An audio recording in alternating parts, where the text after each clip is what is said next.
The idea of a 4-day work week has gained a lot of buzz over this past year, but how likely is it to actually become a norm? I sat down with a congressman who reintroduced a bill called the 32 Hour Workweek Act to learn more. Congressman Takano, thank you so much for joining us today.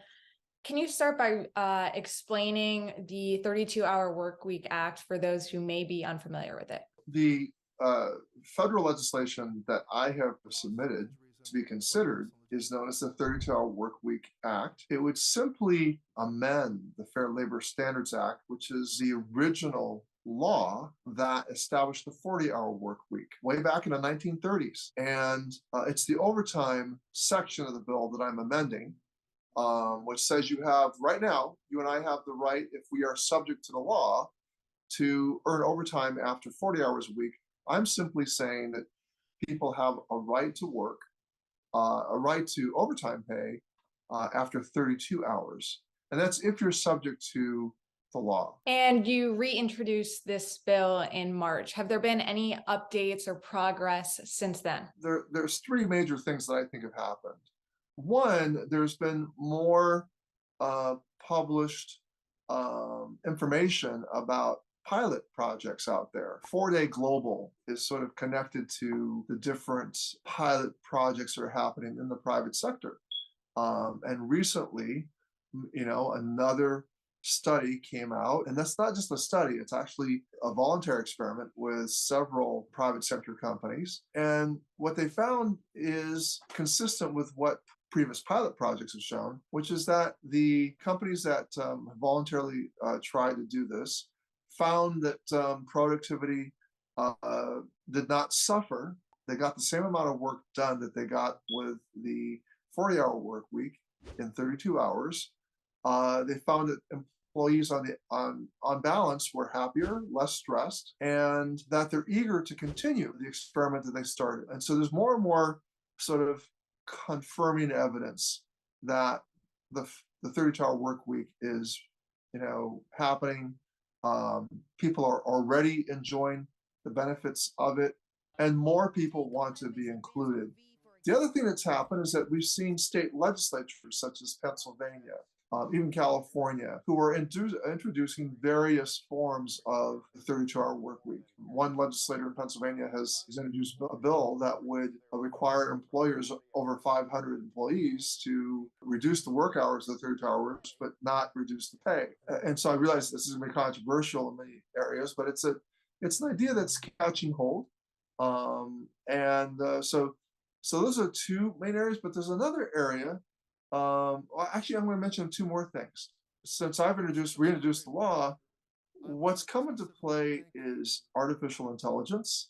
That has gotten a lot of news. We're seeing very scary statistics about the numbers of jobs that are going to be impacted and eliminated as a result of AI, and that this revolution is not way into the future. It's actually right in our faces now.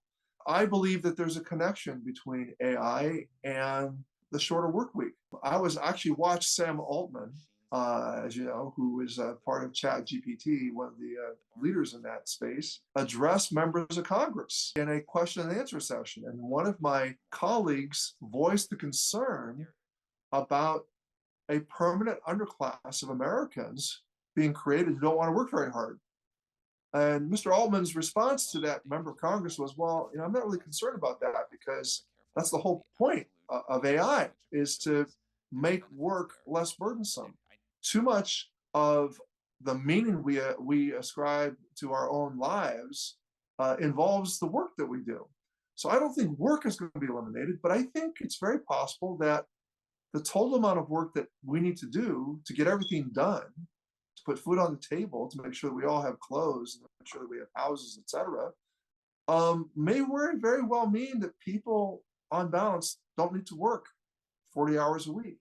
What I find remarkable is labor unions, and specifically the UAW, and it has listed among its labor demands with the big three automakers the 32-hour work week, the shortened work week. This is the first time that I know of this being a major part of major negotiations. And,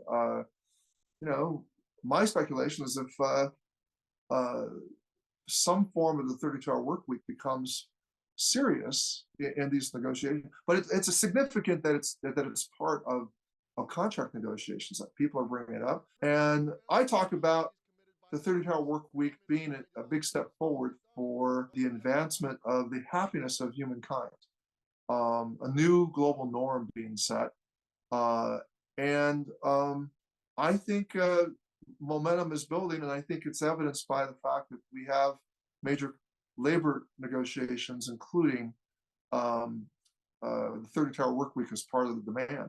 You've talked a lot about the momentum that it seems to have gained, whether it's through state legislators or maybe how it might work in tandem with AI. Have you come across any unexpected hurdles along the way? Reintroducing this bill in a Republican-led Congress, a Republican-led House of Representatives, poses an extra challenge. But even when I introduced it in Democratic Congresses, there was a bit of caution there that this is, maybe too far out there. And but I think despite the kind of normal expectation that we have that this is a very labor-friendly bill, meant to give working men and women extra leverage.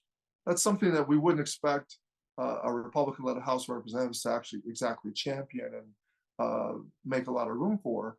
But there are things that are happening independent of who's controlling the House of Representatives, like I mentioned. And as you look ahead, what's next for the bill as you push to get it eventually passed? In this House of Representatives, I am not hopeful about moving the ball forward. What needs to be happening is more Americans talking about the 32-hour work week.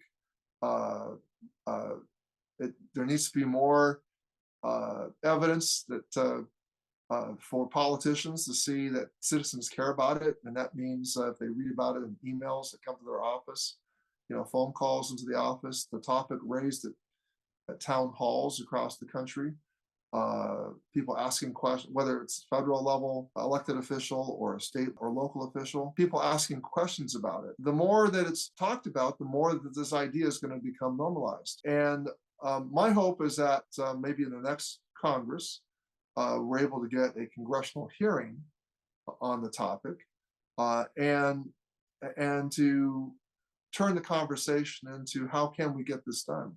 Congressman, thank you so much for your time, and I look forward to hearing more about the 32 Workweek Act as it continues. Well, thank you for your interest in it.